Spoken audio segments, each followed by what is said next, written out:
الحمد لله رب العالمين والصلاة والسلام على خير خلقه محمد وعلى آله وأصحابه أجمعين اما بعد. محترم حسین ابراهیم طاها د اسلامی همکاری سازمان سرمنشي، ښاغلی موبیلا د کیمرون جمهوریت د بهرنیو چارو وزیر، د اسلامی همکاری سازمان د غړو هیوادونو د بهرنیو چارو محترمو وزیرانو او استازو او د ناظرو هیوادونو او سازمانونو درنو استازو، السلام علیکم ورحمت الله وبرکاتو. ښاغلو او اغلو، خوښ یم چې د اسلامي همکارۍ سازمان د بهرنیو چارو وزیرانو په غونډه کې په داسې حال کې د خپل هیواد افغانستان په استازیتوب ګډون کوم چې له لسیزو وروسته اوس په افغانستان کې نه بهرني عسکر شته او نه داخلي جنگ. د افغانستان څخه د لویدیځ د نظامي او فکري اشغال لمن په بشپړه توګه ټوله شوې، په هیواد کې د قدرت جزیرې له منځه وړل شوي او ټوله خاوره د یو مرکزي متحد او مسؤل حکومت په لاس کې ده. افغانستان څو لسیزې وروسته له بشپړ امنیت او ثبات څخه برخمن دی.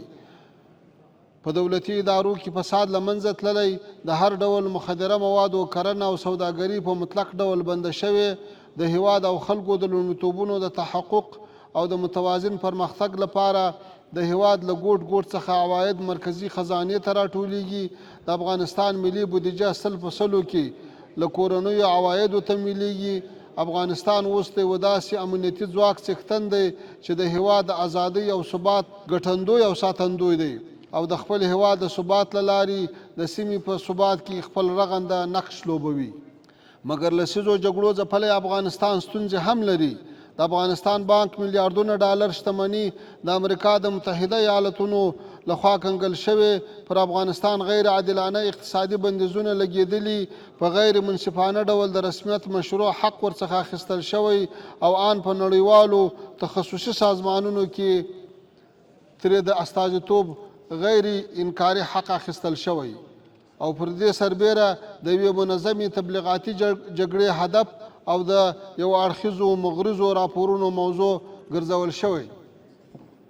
په داسې حال کې چې د افغانستان اسلامي امارت د ستونزو د هواري لپاره شپه او ورځ کار کوي او په دې برخه کې یې پام وړ لاسته راوړنې هم لرلي. د اسلامي همکارۍ سازمان له غړو هیوادونو او د نړۍ له ټولو بشرپالو هیوادونو څخه دوه غوښتنې لري. زموږ لومړۍ غوښتنه دا ده چې ټول هیوادونه باید د افغانستان د مرکزي بانک د ټولو شتمنیو د آزادولو او له افغانستان څخه د اقتصادي او د افغانستان اسلامي امارت له مشرانو څخه د سفري بندیزونو د لرې کولو لپاره جدي هڅې وکړي.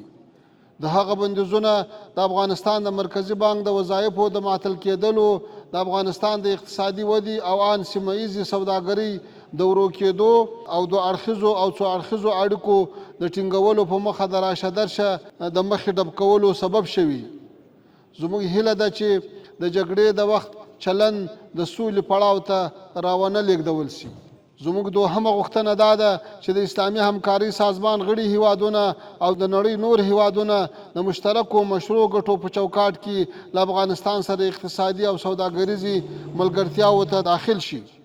افغانستان د ستراتیژیک موقعیت په پراخو طبیعي زیرمو او ارزانه او خارکخ بشري ځواک په لرلو سره د ډاډمن امنیت، اقتصاد محوره او متوازنې بهرنۍ تګلارې او مخلصانه سیاسي هوډ په سیوري کې سیمه ییز اتصال او پانګونې بې مثاله فرصت دی.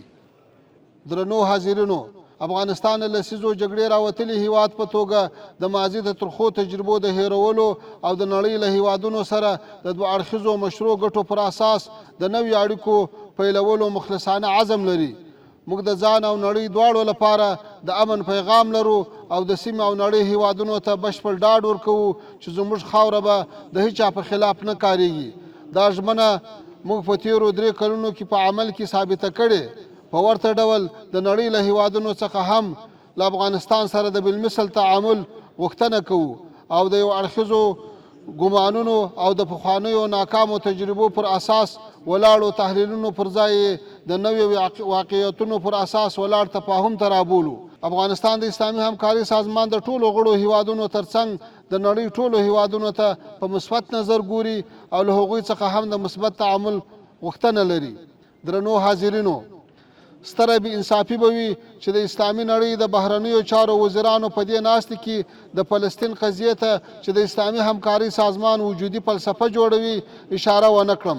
له تېرې یوې پېړۍ راهیسې چې فلسطین د بشر او حجر د له منځه وړلو لپاره کومه جګړه کیږي او په ځانګړې توګه له تېرې نږدې یو کال راهیسې چې په کوم سرعت د اشغالګر صهیونیستي رژیم لخوا د فلسطین د مظلومو خلکو کومه ازادي ارادي منظمه او بېرحمانه نسل وژنه روانه ده په تاریخ کې ساری نه لري. مګر له یوه کال تېرېدو سره سره واکمن نړیوال نظم نه یوازې د ظالم د لاس په نیولو کې پاتې راغلل بلکې د مظلوم پر ضد یې مالي نظامي او تبلیغاتي ملاتړ کیږي. دا حالت په هیڅ ډول د توجیه وړ نه دی. دا د نړۍ د ټولو بشرپالو هیوادونو په ځانګړې توګه د اسلامي همکارۍ سازمان مسؤلیت دی چې د فلسطین قضیې ته عاجل عادلانه او دایمي حل پیدا کړي او د دغه حل د تطبیق لپاره هر ډول اړینه سیاسي اراده همغږي او امکانات پیدا کړي. که موږ د اسلامي همکارۍ سازمان غړي هیوادونه دا قضیه هواره نه کړو نه به مو خدای وبخي او نه خپل ولسونه. والسلام علیکم ورحمة الله وبرکاته.